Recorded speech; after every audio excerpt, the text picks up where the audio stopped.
Em Marcos, capítulo 4, a partir do versículo 1, Jesus vai falar ali a parábola do semeador e começa dizendo assim: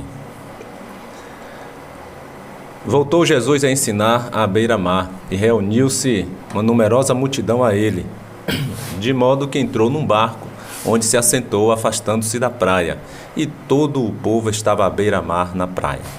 Assim lhes ensinava muitas coisas por parábolas, no decorrer do seu doutrinamento. Então disse Jesus: Ouvi, eis que saiu o semeador a semear. E ao semear, uma parte caiu à beira do caminho, e vieram as aves e a comeram. Outra caiu em solo rochoso, onde a terra era pouca, e logo nasceu, visto não ser profunda a terra. Saindo, porém, o sol a queimou, e porque não tinha raiz, secou-se. Outra parte caiu entre os espinhos, e os espinhos cresceram e a sufocaram, e não deu fruto. Outra, enfim, caiu em boa terra, e deu fruto, que vingou e cresceu, produzindo a 30, a 60 e a 100 por um. E acrescentou, dizendo: Quem tem ouvidos para ouvir, ouça. Então aqui está a parábola do semeador, e nós vamos à explicação da parábola. Ainda em Marcos 4, a partir do versículo 14, Jesus vai explicar a parábola a seus discípulos mais próximos. E ele vai dizer: o semeador semeia a palavra de Deus. Então a semente é a palavra de Deus que é semeada. São estes os da beira do caminho, onde a palavra é semeada, e quando a ouvem, logo vem Satanás e tira a palavra semeada neles. Semelhantemente, são estes os semeados em solo rochoso, os quais, ouvindo a palavra, logo a recebem com alegria. Mas eles não têm raiz em si mesmos, sendo antes de pouca duração. Em lhe chegando a angústia ou a perseguição por causa da palavra, logo se escandalizam. Os outros, os semeados entre os espinhos, são os que ouvem a palavra, mas os cuidados do mundo, a fascinação da riqueza e as demais ambições, concorrendo, sufocam a palavra, ficando ela infrutífera. Os que foram semeados em boa terra são aqueles que ouvem a palavra e a recebem, frutificando a 30, a 60 e a 100 por um. Amém, queridos? Esta parábola, ela também está narrada nos livros de Mateus e Lucas. Mateus, capítulo 13, versículo 1 em diante, e Lucas, capítulo 8, versículo 4 em diante. A mesma parábola contada por Jesus. Então, a terceira semeadura é a que nós vamos meditar agora, é aquela que foi semeada entre os espinhos, que está no versículo 7, Marcos 4, versículo 7, quando Jesus diz ali: outra parte caiu entre os espinhos, e os espinhos cresceram e a sufocaram, e não deu frutos. Aí na explicação lá no versículo 18, Marcos 4, 18 e 19, Jesus vai dizer que os semeados entre os espinhos são aqueles que ouvem a palavra, mas os cuidados desse mundo, a fascinação das riquezas e as demais ambições, concorrendo, sufocam a palavra, ficando ela infrutífera. E nós já vamos tirar aqui algumas lições, queridos. Será que muitos de nós não estamos sendo esse solo com espinhos, onde nós não estamos permitindo que a palavra de Deus que é semeada em nossos corações não germine e frutifique? Nós podemos ter sido um solo de boa terra, onde produzimos 30, 60 e a 100 por um, como é a quarta semeadura, né? Aquela semente que caiu em solo de boa terra e logo frutificou e saiu produzindo a 30, a 60 e a 100 por um. Muitos podem já ter sido este solo, mas muitos também podem ter se tornado em um solo com espinho. Começou a olhar para o mundo, começou a se sentir atraído pelas coisas do mundo, começou a se sentir fascinado pelas coisas desse mundo. E aí se torna então um solo com espinhos, aonde a semente é lançada. Mas como diz aí mesmo no versículo 19 de Marcos 4, mas os cuidados desse mundo, a fascinação das riquezas e as demais ambições concorrendo, sufocaram a palavra, ficando ela então infrutífera. Será que muitos de nós não estamos sendo hoje este solo com espinhos, que não estamos frutificando por conta do nosso cuidado com as coisas desse mundo? pela nossa fascinação pelas riquezas, pela nossa fascinação pelas demais ambições que esse mundo nos coloca de bandeja para que nós caiamos da nossa fé. Queridos, são muitas as coisas que muitas vezes sufocam a palavra de Deus em nossas vidas, para nós não podermos estar dando frutos. Agora, o que é que nós temos permitido que venha sufocar? Quais são os espinhos que está em nosso coração, que está nesse solo, sufocando a palavra de Deus? O que você tem permitido sufocar a palavra de Deus em você, em sua vida, em seu coração? Nós sabemos que muitos, o espinho que está nesse solo, nesse coração, sufocando a palavra de Deus, vai ser o trabalho. Na vida de outros vai ser os estudos, a faculdade. Na vida de outros vai ser os prazeres. Na vida de outros vai ser a fascinação pelo ter, cada vez mais ter, possuir bens. Outros é a fascinação pelas riquezas. Tudo isso vai sufocando a palavra de Deus que vai sendo lançada no coração dessas pessoas.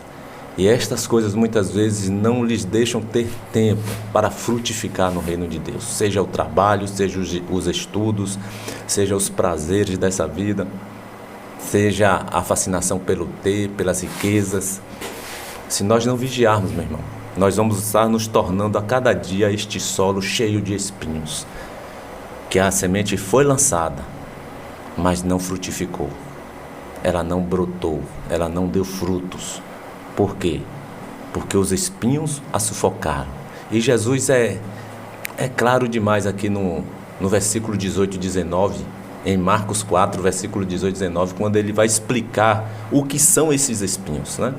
Ele diz: os semeados entre os espinhos são aqueles que ouvem a palavra, mas os cuidados desse mundo, olha aí o que é o espinho. Os cuidados desse mundo, a fascinação das riquezas e as demais ambições concorrendo sufocam a palavra, ficando ela infrutífera. Jesus nos deixa bem claro quais são os espinhos que estão sufocando a palavra de Deus em nossos corações. Os cuidados de quê? Das coisas de Deus? Não, os cuidados pelas coisas desse mundo. No versículo 19, justamente, ele vai enfatizar isso, que o cuidado pelas coisas desse mundo vão sufocar a palavra de Deus em nós, para que nós não venhamos a frutificar, que nós não venhamos a dar frutos no reino de Deus, porque nós estamos mais ligados às coisas do mundo do que às coisas de Deus. Eu sempre falo esse versículo aqui, nunca vou me cansar de falar, porque a palavra de Deus, 1 João 2,15, vai justamente dizer que nós não devemos amar o mundo e nem as coisas que há no mundo.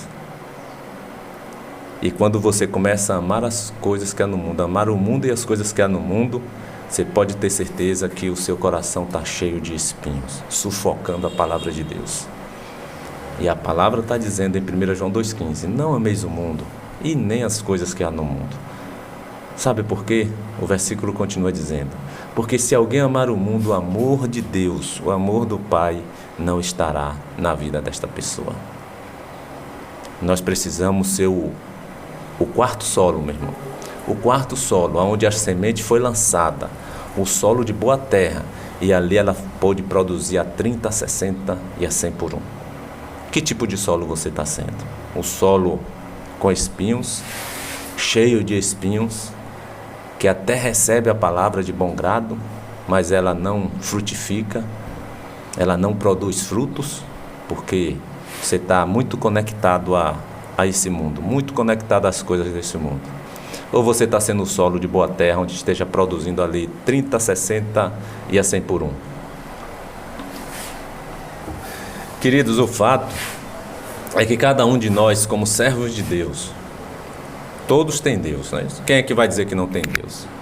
Claro que você vai dizer que tem Deus, eu também vou dizer que eu tenho Deus, nós todos temos Deus. O importante é Deus nos ter com Ele. Se Deus nos tiver na sua conta, meu irmão, a nossa vida vai ser tremendamente abençoada. Não adianta eu dizer que eu tenho Deus e Deus não me ter com Ele. E Deus não está olhando para mim. Eu preciso dar frutos. Não basta eu dizer que tenho Deus. Eu preciso dar fruto. Eu preciso tirar os espinhos que estão impedindo que essa semente que foi lançada, está sendo lançada em meu coração, ela produza frutos. Eu preciso arrancar esses espinhos. Qual é o espinho que você precisa arrancar aí para que a palavra de Deus frutifique na sua vida? É o espinho do trabalho? Trabalhar, nós precisamos trabalhar, mas precisamos também priorizar o reino de Deus. Jesus disse o que lá em Mateus 6,33? Buscar em primeiro lugar o que? O trabalho, os prazeres, os estudos, as coisas desse mundo? Não. Jesus disse lá em Mateus 6,33: buscar em primeiro lugar o reino de Deus e a sua justiça, e todas as coisas que nos são necessárias nos seriam acrescentadas. Ele diz: todas estas coisas lhes serão acrescentadas. Ele não falou todas as demais, porque tem muitas coisas que não nos são necessárias, mas nós queremos coisas supérfluas.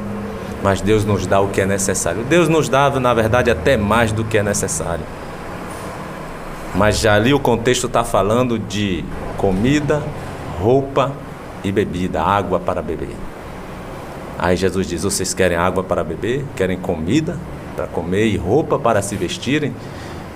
Mateus 6,33 ele conclui dizendo: então busquem em primeiro lugar o reino de Deus e a sua justiça, que todas estas coisas vos serão acrescentadas. Então deixe de ser esse solo cheio de espinhos e passe a ser o quarto solo, o de boa terra, produzindo a 30, a 60 e a 100 por 1, produzindo frutos.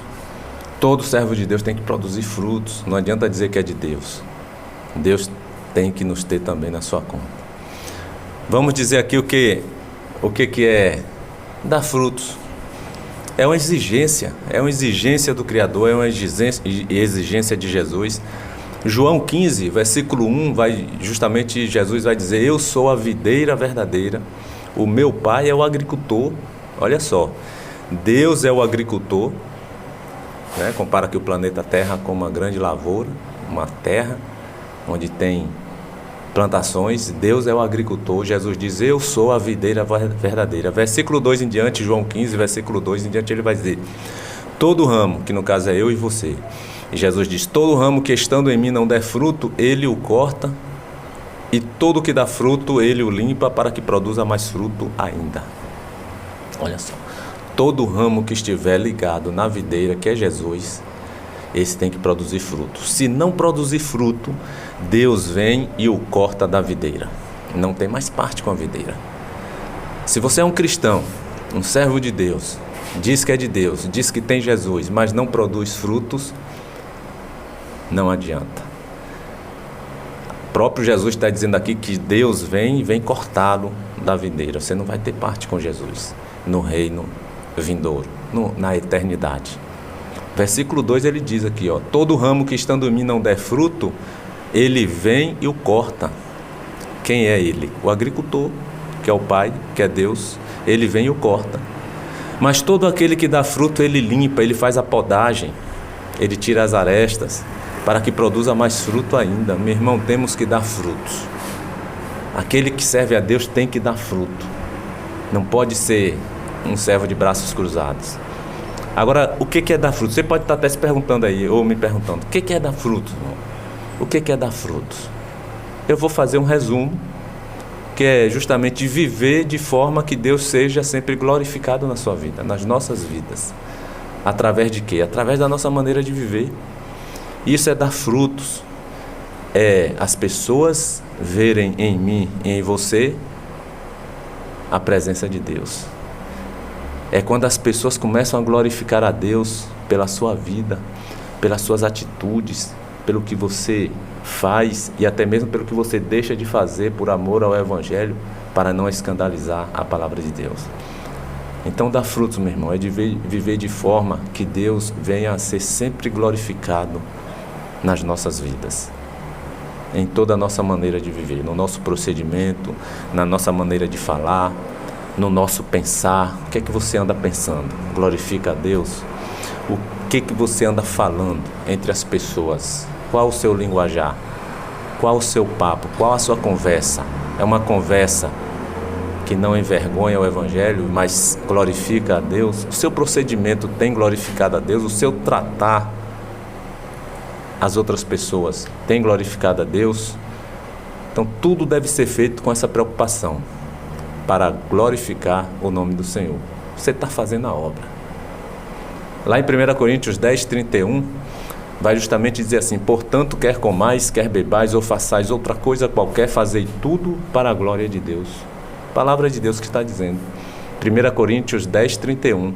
Quer comais, quer bebais ou façais outra coisa qualquer outra coisa que você vier a fazer, fazei tudo para a glória de Deus. É o que a palavra de Deus está aqui nos exortando. Tudo isso aí vai se encaixar, que eu disse, no primeiro mandamento, quando Jesus diz ali em Mateus 22, 37, amarás o Senhor teu Deus de todo o teu coração, toda a tua alma e todo o teu entendimento. Tudo isso aí que eu falei se encaixa justamente nesse primeiro mandamento. Fazer tudo para a glória de Deus, sendo uma pessoa sempre honesta, uma pessoa que sempre fala a verdade, não anda compactuando com a mentira. Fazer a obra de Deus não é somente isso. Fazer a obra de Deus também é cumprir o segundo mandamento. Aí você está cumprindo o primeiro, amar a Deus sobre todas as coisas, onde tudo que você venha fazer glorifica o nome do Senhor. Mas é também cumprir o segundo mandamento. Jesus não disse só esse: amarás o Senhor teu Deus de todo o teu coração, alma e entendimento. Jesus também disse no versículo 39 de Mateus 22, amarás também o teu próximo como a ti mesmo. Isto é fazer a obra de Deus. Quer um exemplo bíblico? Tiago 2, versículo 15 e 16. Lá em Tiago 2, versículo 15, a palavra de Deus vai nos dizer assim: se um irmão ou uma irmã estiverem carecidos de roupas e necessitados do alimento cotidiano, e qualquer dentre vós lhes disser: ide em paz, aquecei-vos e fartai-vos, sem contudo lhes dar o necessário para o corpo, qual é o proveito que tem nisto? Olha só, orar é bom, é essencial e nós devemos estar orando uns pelos outros, mas não é só isto que Deus quer, não é somente a oração. Deus quer que você estenda a mão, ajude aquele vizinho seu que está precisando, ajude aquele seu amigo de trabalho que está precisando, ajude as pessoas que estão na rua ali precisando de uma ajuda. Ajude de alguma forma, ajude, seja dando atenção a elas, parando para conversar um pouco. Às vezes as pessoas não querem, tem pessoas que nem precisam da sua ajuda financeira. Você sabia disso? Não está nem precisando da sua ajuda financeira, mas está precisando de um minutinho da sua atenção só, para conversar, para se desabafar, para compartilhar algum problema. E às vezes nós não estamos ajudando o nosso próximo. Às vezes pensamos em ajuda só na condição de ajudar com algo financeiro, dando alguma coisa. Não, tem muita gente que precisa sim dessa ajuda financeira. O texto colocou essa condição aqui. Mas tem muitas pessoas que não estão nem precisando dessa ajuda financeira. Mas você pode estar lá fazendo uma visita, visitando aquela pessoa que está muitas vezes não enferma somente fisicamente falando, mas está enferma no seu emocional. Está abatida, está triste, está depressiva. Essa pessoa precisa de sua ajuda. Então fazer a obra de Deus é cumprir os 2 mandamentos. Amar a Deus sobre todas as coisas e amar o teu próximo como a ti mesmo. Aí você vai estar produzindo frutos, né? Como o Tiago diz aqui, não adianta só orar. Às vezes nos conformamos, ficamos tranquilos com Deus porque nós oramos pela situação precária que aquela família ou aquela pessoa está passando. Aquela pessoa está passando uma dificuldade financeira tremenda, com escassez ali de comida e de tantas outras coisas, conta de água, de luz, já para serem cortadas ou até mesmo já cortadas, sem poderem ser pagas. E nós estamos apenas orando. Não é que eu esteja dizendo que não é para orar. Tiago diz aqui também que não é para orar, que não é para não orar. É para orar, mas ele diz: se você só faz isso, que proveito tem isto? Né? Tiago 2, versículo 15 está dizendo aqui, ó, se um irmão ou uma irmã estão carecidos de roupa e também de alimentos, e qualquer de vós lhes disser: ide em paz, aquecei-vos e fartai-vos. Ou seja, você orou, dizendo que aquelas pessoas fossem em paz, que elas se aquecessem e se fartassem, que Deus desse a elas o que elas precisavam. Aí Tiago diz aqui: Se você diz isso, sem contudo lhes dar o necessário para o corpo, qual é o proveito que tem nisso? Se você não deu nada para ajudar, não adianta só orar, meu irmão. Você tem que estender a mão. Você tem que se preocupar em fazer algo. E outra, não ajude somente aquele que vem até você lhe pedir, não. Aquele que chega na sua porta batendo, pedindo ajuda, não. Com certeza o Espírito Santo lhe dá a visão daquele que está precisando, que está passando por alguma dificuldade, seja financeira, seja emocional. Com certeza o Espírito Santo lhe dá esta visão. E Ele quer uma resposta. Ele quer que você dê frutos. Ele não quer que você seja esse solo cheio de espinhos. Que a palavra está entrando, mas não dá fruto. Porque você está aí ocupada com as coisas do mundo. E a palavra vai sendo sufocada. É justamente sobre isso que Jesus está falando. Que tipo de solo nós estamos sendo? O solo, o quarto solo que produz frutos a 30, a 60 e a 100 por um? Ou você está hoje sendo o terceiro solo, que é um solo cheio de espinhos, que recebe até a palavra de Deus de bom grado, mas como o próprio Jesus diz ali, os cuidados desse mundo, em Marcos 4, versículo 18 e 19. Aqueles que foram semeados entre os espinhos são aqueles que ouvem a palavra, mas os cuidados desse mundo, a fascinação das riquezas e as demais ambições, concorrendo, sufocam a palavra, ficando ela infrutífera. Deixe de ser este solo de espinhos, cheio de espinhos, e seja o quarto solo, aonde a palavra foi semeada, e você passou a produzir frutos a 30, 60 e a 100 por um. Tá bom, meu irmão? Nós temos um exemplo aqui na Bíblia de Marta e Maria. Nós vemos ali que Marta estava sendo, naquele momento, não estou dizendo que Marta tinha uma vida assim não, mas naquele momento nós podemos dizer que Marta representou esse solo com espinhos, inquieta e preocupada com muitas coisas aqui na terra. E Jesus vai dizer: Marta, só te basta uma. Que você possa ler em Lucas 10, 38. A história de Marta e Maria quando Jesus é hospedado na casa delas. Lucas 10, 38 em diante vai dizer assim: indo eles de caminho, entrou Jesus em um povoado, e certa mulher chamada Marta o hospedou na sua casa. Tinha ela uma irmã chamada Maria, e esta aquedava-se assentada aos pés do Senhor, a ouvir-lhes os seus ensinamentos. Maria. Marta agitava-se de um lado para o outro, ocupada em muitos serviços. Então se aproximou de Jesus e disse: Senhor, tu não te importas de que minha irmã Maria tenha deixado que eu fique a te servir sozinha, fazendo as coisas? Ordena-lhe, pois, então que ela venha ajudar-me. No versículo 41 de Lucas 10, Jesus responde a Marta dizendo: Marta, Marta, andas inquietas e te preocupas com muitas coisas. Entretanto, pouco é necessário, ou mesmo uma só coisa. Maria, pois, escolheu a boa parte, e esta não lhe será tirada. Rapaz, Jesus, ele dá uma resposta a Marta ali, uma resposta dizendo não para Marta, e dizendo, ainda elogiando Maria. Maria, ela escolheu a boa parte, e esta não lhe será tirada.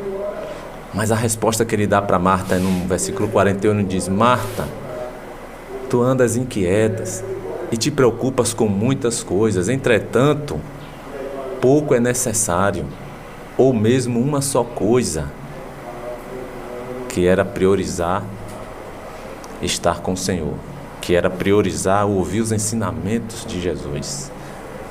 E aí Jesus diz: olha, Maria escolheu a boa parte, e esta não lhe será tirada. Em outras palavras, querido, Jesus estava dizendo para Marta: não, ela não vai sair daqui para estar preocupada em fazer tantas coisas não. Tantas coisas para estar me servindo não, porque vocês aí já têm o suficiente para me servir. Você está preocupada demais com as coisas ligadas a esta terra. Se preocupe mais com as coisas lá do céu. Em outras palavras, Jesus está dizendo isso. Quantos de nós estamos tão preocupados com as coisas aqui dessa terra, meu irmão? Às vezes estamos assim, né, como Marta, deixando de escolher a boa parte. Quem escolheu a boa parte ali foi Maria, que estava aos pés de Jesus, com os olhos arregalados, com a sua mente totalmente voltada para os ensinamentos do Mestre. E às vezes estamos assim como Marta, deixando de escolher a boa parte, inquietos, com muitos afazeres, não tendo tempo para ler a Bíblia, para meditar na palavra de Deus. Quantas vezes estamos assim, inquietos como Marta, com tantas coisas para fazer, com tantos afazeres, e nós não pegamos na Bíblia, nós não pegamos a palavra de Deus para poder lê-la e meditar nela. E Jesus diz: Marta, tu andas inquieta e te preocupas com muitas coisas. Essa palavra de Jesus está sendo para mim e para você, meu irmão. Jesus está dizendo para mim e para você: vocês andam muito inquietos e se preocupam com muitas coisas, entretanto pouco é necessário, ou mesmo uma só coisa. Que nós sejamos ali como Maria, que esteve ali aos pés de Jesus, aprendendo cada vez mais com Jesus como viver uma vida segundo a vontade de Deus. Marta estava permitindo, queridos, que a palavra de Deus ficasse sufocada. Então você vê aí o quê? Um solo naquele momento cheio de espinhos, permitindo que a palavra de Deus ficasse ali sufocada em seu coração, preocupada com os afazeres dessa vida, com os afazeres do dia a dia, como servir melhor Jesus, fazendo uma coisa e outra, arrumando a casa, pegando uma coisa daqui, colocando ali, fazendo a comida, fazendo o café, fazendo aquilo. Era pouco tempo que Jesus ia estar ali na casa delas. E Maria estava aproveitando cada minuto para aprender mais de Jesus. Jesus não ia ficar morando na casa dela, Jesus estava de passagem. E Jesus disse que Maria escolheu a boa parte e não atendeu ao pedido de Marta. Marta pediu: Senhor, não te preocupas, mande com que ela venha me ajudar a te servir. Jesus disse: não, ela escolheu a boa parte e esta não lhe será tirada. Que você escolha também a boa parte, meu irmão. Escolher a boa parte é ser o quarto solo da parábola do semeador. É quando você recebe a palavra, é quando você está preocupado em estar sempre recebendo a palavra e frutificando a 30, a 60 e a 100 por um. O que tem permitido que sufoque a palavra de Deus em sua vida, para não produzir frutos? O que é que tem feito você não produzir fruto? O que é que você tem permitido? Quais os espinhos estão sufocando a palavra de Deus no seu coração, para que você não esteja frutificando no reino do Senhor? A fascinação pelas coisas desse mundo, é isso? O espinho está sendo esse? Porque o espinho, muitas vezes nas nossas vidas, é isso. Nós nos distanciamos de Deus e começamos a ficar fascinados com as coisas desse mundo.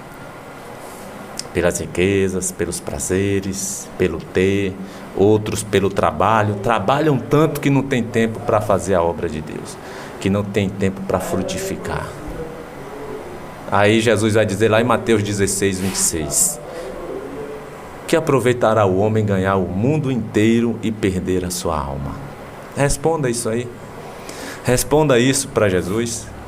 Jesus está perguntando em Mateus 16, 26: o que aproveitará o homem se ganhar o mundo inteiro e perder a sua alma? Ou o que dará o homem em troca da sua alma? Adianta alguma coisa, meu irmão, você ganhar o mundo inteiro, ser a pessoa mais estudada, mais cheia de conhecimento, mais intelectual deste mundo, porque você não sai de cima dos livros, não sai de cima de pesquisa, de internet. Você está ganhando o mundo no conhecimento, mas está perdendo a sua alma. Você não vai ter uma eternidade. Você vai ser algo passageiro aqui nessa vida. O jovem rico, por exemplo, ele foi esse solo cheio de espinhos. Não sei se você conhece a história do jovem rico, que está lá em Mateus 19, versículo 16 em diante. Vai justamente nos mostrar ali um solo cheio de espinhos. E ele não se preocupou em tirar esses espinhos. Infelizmente, ele virou as costas para Jesus e foi embora, perdeu a eternidade por conta desses espinhos que ele não quis arrancar do seu solo, para que a palavra frutificasse, para que aquela semente frutificasse. O jovem rico queria muito ser salvo, meu irmão. Ele só não queria uma coisa: se submeter à vontade de Deus, se submeter à vontade de Jesus. Ele queria ser salvo e ir até Deus por outros caminhos que não fosse mais por Jesus, porque quando ele quis ir a Deus por Jesus, Jesus impôs a ele. Jesus viu os espinhos que estavam no coração daquele jovem, muito rico, muito cheio de propriedades. E Jesus fala: olha, vende o que tu tens, dá aos pobres, depois vem e segue-me e terás a vida eterna. E o texto vai dizer que aquele jovem se retirou muito triste, deixou de seguir a Jesus. Ele estava seguindo a Jesus, deixou de seguir a Jesus porque ele possuía muitas propriedades. Você vai ver essa história aí em Mateus capítulo 19, a partir do versículo 16. Mateus 19, 16. Infelizmente, queridos, o jovem rico, ele vira as costas ali para Jesus. Por quê? Porque havia um espinho ali, havia espinhos que ele não queria retirar do seu coração. Qual era esse espinho? Ele era dono de muitas propriedades. A fascinação pelas riquezas, pelas coisas desse mundo, fez com que a palavra de Jesus, a palavra de Deus, não germinasse, não frutificasse. E ele foi embora com aquele espinho, meu irmão. Coração cheio de espinhos, solo cheio de espinhos. E nós, meu irmão, por qual motivo nós temos também virado as nossas costas para Jesus? Quais espinhos têm feito nós deixar de ter uma vida com o Filho de Deus? Quais espinhos têm deixado você não prosseguir na obra do Senhor e produzir frutos? O que você tem priorizado em sua vida? O que você tem priorizado em sua vida vai te abençoar e vai te conduzir aos céus? O que você tem priorizado? Ou o que você tem priorizado tem sido justamente esse solo com espinhos que não tem produzido os devidos frutos? Priorize o quarto solo. O solo onde a semente caiu e produziu frutos a 30, 60 e a 100 por um. Às vezes, meu irmão, deixamos de receber muitas bênçãos da parte de Deus, justamente quando viramos as costas para Ele. E às vezes fazemos isso por tão poucas coisas. Às vezes o espinho que está em nós é um espinho pequeno. Não é nem aquele espinho de grandes ambições, mas é aquele espinho pequeno. São poucas coisas que está fazendo com que essa semente, que é a palavra de Deus, não frutifique em nossas vidas. Aquele jovem rico até estava fazendo esforço ali para herdar a vida eterna, mas quando teve que tirar esse espinho e se submeter à vontade de Deus, à vontade de Jesus ali, ele falou: não, me deixe com esse espinho aqui, eu vou partir para a minha vida, tchau. Tem muita gente dando tchau, apesar de dizer que tem Jesus, mas já deu tchau para Jesus há muito tempo mesmo. Já virou as costas para Jesus há muito tempo. Eu não sei por quais espinhos. Mas não adianta, e eu quero enfatizar isso aqui, não adianta você dizer que tem Jesus. Jesus tem que te ter também. Tem que ter você na lista dele. Tem que ter você na conta dele. O coração daquele jovem rico justamente representa ali um solo cheio de espinhos. Tire os espinhos, meu irmão, do seu coração e se torne esse solo de boa terra que venha produzir a 30, a 60 e a 100 por um. E eu vou te dizer uma coisa: sozinho você nunca vai conseguir fazer isso. Mas vá até aquele que pode te ajudar a você conseguir ser um solo de boa terra, produzir a 30, a 60 e a 100 por um. Sabe quem é aquele? É o que está lá em Mateus 11, 28, dizendo: vinde a mim todos vós que estáis cansados e oprimidos, todos vós que estáis cansados e sobrecarregados, e eu vos aliviarei. Jesus, meu irmão, vá até Ele, Ele vai te ajudar a ser um solo de boa terra. Ele diz: tomai sobre vós o meu jugo e aprendei de mim, porque eu sou manso e humilde de coração, e achareis descanso para a vossa alma, porque o meu jugo é suave e o meu fardo é leve. Vá atrás desse fardo que é leve, vá atrás desse jugo que é suave, porque o mundo tem um jugo pesado, não tem um jugo suave. O fardo que o mundo coloca nas nossas costas também é tão pesado, meu irmão, que só vem para nos destruir. Mas o fardo de Jesus é leve. Ele está dizendo: o meu jugo é suave e o meu fardo é leve. Então vá até aquele que pode fazer de você um solo de boa terra e tirar os espinhos que está aí sufocando a semente, que é a palavra de Deus. Amém? Deus abençoe a sua vida, que Deus abençoe aí a toda a sua família. Querido Deus, nosso Senhor e Pai que está nos céus, estamos aqui diante da Tua presença, Senhor, para Te agradecer por mais um dia, por mais uma noite que passamos na Tua presença. Que o Senhor possa estar perdoando todas as nossas falhas, todos os nossos pecados. Que o Senhor esteja, Senhor, nos ajudando a retirar todos os espinhos que estão em nossos corações, que estejam impedindo que a Tua palavra frutifique e produza 30, 60 e a 100 por um. Abençoe a cada ouvinte, Senhor, que está nos ouvindo neste momento. Abençoe os seus familiares. Que o Senhor esteja retirando deles todos os espinhos necessários para que eles venham frutificar no Teu reino e na Tua obra. Que o Senhor nos dê um dia e também uma semana debaixo da Tua graça, debaixo da Tua proteção. É o que nós te pedimos e te agradecemos em nome de Jesus.